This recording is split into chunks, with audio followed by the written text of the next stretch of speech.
playmaker for international boxing news, and I have the pleasure to be joined by Shane Watson. Shane, how are you today, mate? Well, good, mate. Do you want a couple of Jaeger bombs at the bar? I was going to say, please, Yeah? mate, next time. But we're here for the Fury and Ngannou press conference. I mean, what did you make of that? I think Tyson's on top form there. Yeah, do you know what? Tyson's doing what he does. He's amazing at selling events. He's a superstar. He's probably the best in the world at it, him and Conor McGregor anyway. Ngannou's playing his part, and I like France a lot. He's sparred Joe in the past.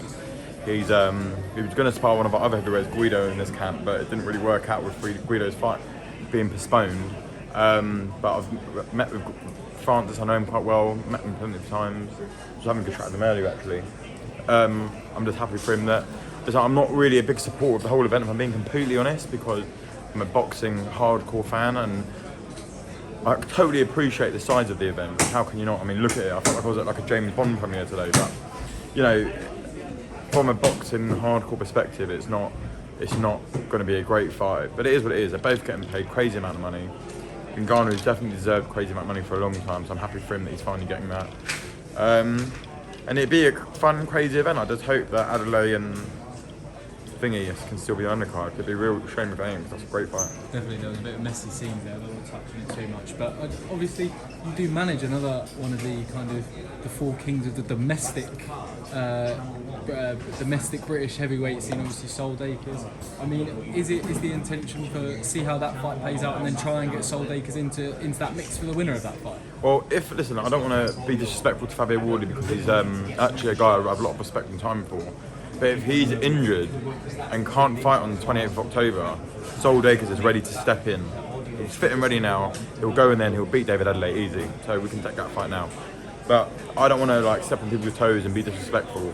I'm just saying if there is a possible vacancy there or a role to fill, if Fabio Wardley isn't available due to injury or whatnot, then I think the next suitable person should be Sol Dacres. He's actually more suitable than David Adeleye anyway. He's had better wins, better performances.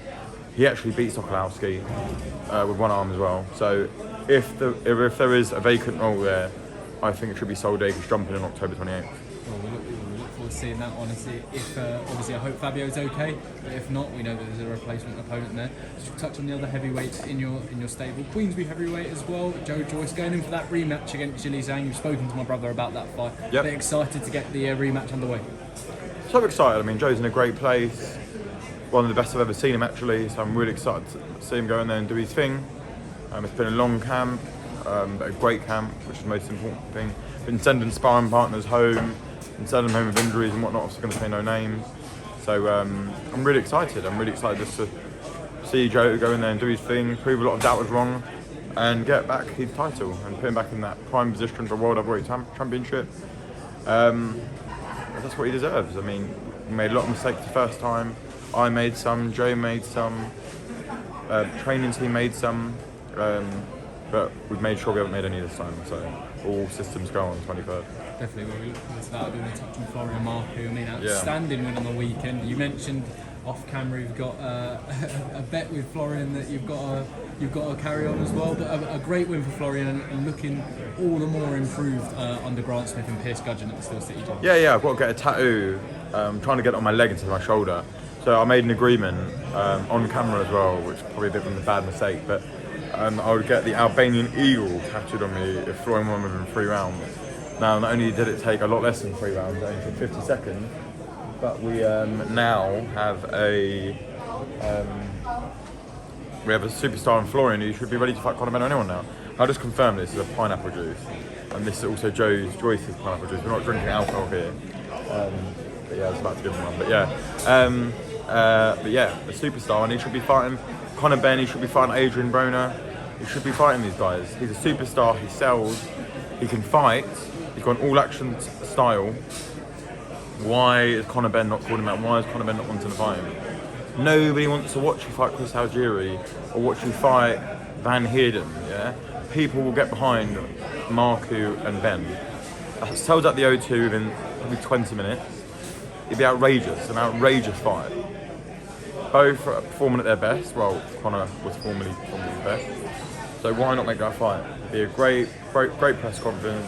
It'd be brilliant there. So hopefully we can get it on. And by the way, I think Conor would fight him.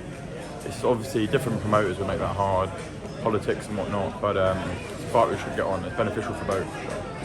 Definitely, I think one fight obviously that obviously without promotional issues in the way, I saw on Twitter. Obviously, Michael McKinson's a free agent. Would that be a potential fight for Florian? Totally uninterested, because not only do I think he's a decent fighter, he's also very. I don't mean disrespectfully, he's a great fighter. Not a great fighter, sorry, he's a good fighter, but he's not the most attractive to watch. He's not a great talker. I don't think he's even got a promoter. He hasn't really done anything since he got beaten by Virgil Ortiz. There's no shame in Virgil Ortiz, he's a great fighter, but like, no one knows, again, not disrespectfully, no one knows who he is. So the kind of money that would warrant us to fight McKinson simply doesn't exist. Yeah? You can't go in there. He would earn probably half what he got for Moran to fight McKinson. Moran's a lot more known than McKinson as well. Like, so this doesn't make any sense. I get why people would want it from a boxing hardcore perspective, because he's a very good fighter and it's an interesting fight, actually. And listen, I'm still back Marku to beat him. I know it's a very difficult style, but I still think he could get to him and break him down. And he can seriously punch for him, but it's just there's no attraction there for me. I'm talking about the Broners, the Conor Benns, the Josh Kelly. Maybe even Josh Kelly, and like even at the worst case scenario, like Tyrone McKenna or something like that. Like McKinson is just very good fighter, though. So I'm not being disrespectful at all, but I'm just being completely honest with you. There's no spark there for me. It doesn't get me excited. I think Florian's at that point now. He deserves a big payday. He deserves a big fight. Like McKinson, sorry, it's simply not one of those. So. David, last few from me. Yeah, let's go for it. Obviously, Junaid Bostan as well, back on the Leewood Josh Warrington undercard. Yeah. Huge undercard. Another great step up from him. He said to me the other week that McCulloch is exciting. He's a bit hard hitting, but that won't be enough to defeat Junaid Bostan. Exciting things to come as well.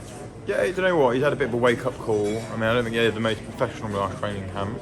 From his own admission, he's had a bit of a wake-up, but he's out in Tenerife with Sonny and the rest of the Steel City gym, training very hard, performing very well.